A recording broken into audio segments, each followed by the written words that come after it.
দীর্ঘদিন সোমালিয়ান জলদস্যুদের বন্দী দশা থেকে মুক্ত হয়ে গতকাল দেশে ফিরেছেন এমভি আবদুল্লাহর 23 নাবিক। তাদের মধ্যে একজন সিরাজগঞ্জের নাজমুল হক হানিফ। 15 মে ভোরে নিজ বাড়ি সিরাজগঞ্জের কামারখন্দ উপজেলার চর নূরনগর গ্রামে তার পরিবারের কাছে ফিরে আসেন তিনি। সকাল থেকে নাজমুল হকের পরিবারে চলছে উৎসবের আমেজ। সন্তান নাজমুলকে দেখেই জড়িয়ে ধরেন তার মা নার্গিস বেগম। আদর সোহাগ করে বরণ করে নেন নিজ সন্তানকে। নাজমুলকে পেয়ে অশ্রু ধরে রাখতে পারেননি বাবা মা। সন্তানকে সুস্থ ও স্বাভাবিক অবস্থায় ফিরে পেয়ে কান্নাজড়িত কণ্ঠে নিজেদের উচ্ছ্বাস প্রকাশ করেন তারা। যখন ছেলের আটকা ছিল তখন রমজান মাস, 1 মাস বড় রোজা থাকছি, কি ঠিক মতো পাক শাক নাই, খাওয়া দাওয়া নাই। আল্লাহ কিভাবে দিন কাটাইছে আল্লাহ মাহবুব জানতেছে। খুবই কষ্ট, খালি কান্না আর কান্না। কোম্পানির থেকে সবসময় ফোন দিছে, আপনারা চিন্তা করেন না, দোয়া প্রার্থনা করেন, আমরা সাহায্য করতেছি। সরকার, এমপি, মন্ত্রী যা আছে সবাই মিলে সাহায্য করে আল্লাহ পাক উদ্ধার করার তৌফিক দিছে। কোম্পানির আল্লাহ তৌফিক দিছে, উদ্ধার করার তৌফিক নিয়ে আসে তারা। আপনার আজকে পাইতেছে, আমার খুবই ভালো ঠেকতেছে বাজান। আমার কলিজাটা হারে বইরা গেছে। খাওয়া দাওয়া ছিল না, খুব কষ্ট দিন গেছে। তে চল কালকে আসর তো কথা কইল যে আব্বা দেশে আছে, তখন না খুবই খুশি। এমন খুশি তেমন হইলাম না যে ছেলে না দেখা পর্যন্ত তেমন ভালো ঠেকতেছে না। তো এখানে ছেলে দেহ খুবই ভালো ঠেকতেছে, খুবই খুশি। জলদস্যুদের কাছ থেকে মুক্ত হয়ে অনেকদিন পর দেশে ফিরে নিজ গ্রামে মা বাবা পরিবারের কাছে আসতে পেরে আনন্দিত নাজমুল। যখন জানতে পারলাম যে আমাদের কোম্পানির আগে জাহাজ ধরছিল ওদেরকে সুস্থভাবে ছেড়ে দিয়েছে, তো তখন থেকে একটু মনে সাহস ছিল যে না কিছু করবো না। এরপরে রমজান মাস ছিল, ওরা মুসলিম ছিল, আমরা মুসলিম ছিলাম।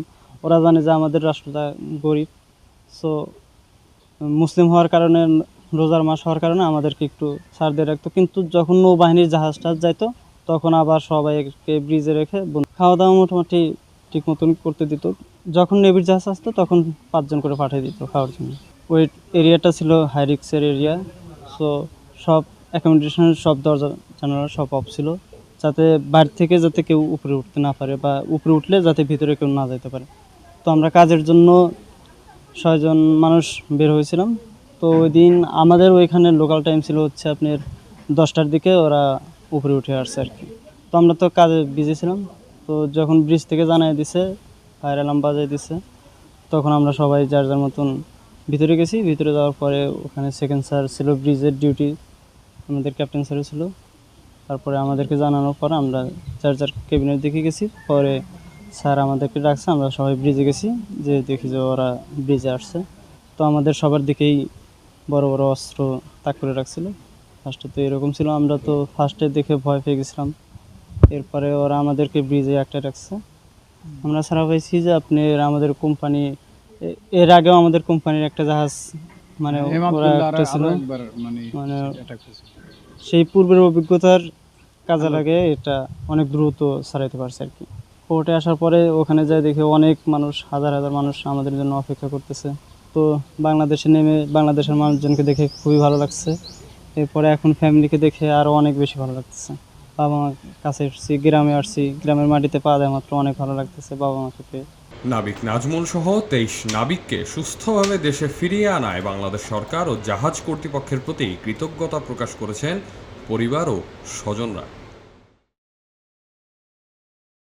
এলো মুক্ত চিন্তার স্বাধীন দৈনিক খবরের কাগজ। এখন খবর হবে নিখাত, নির্ভীক, নিরপেক্ষ।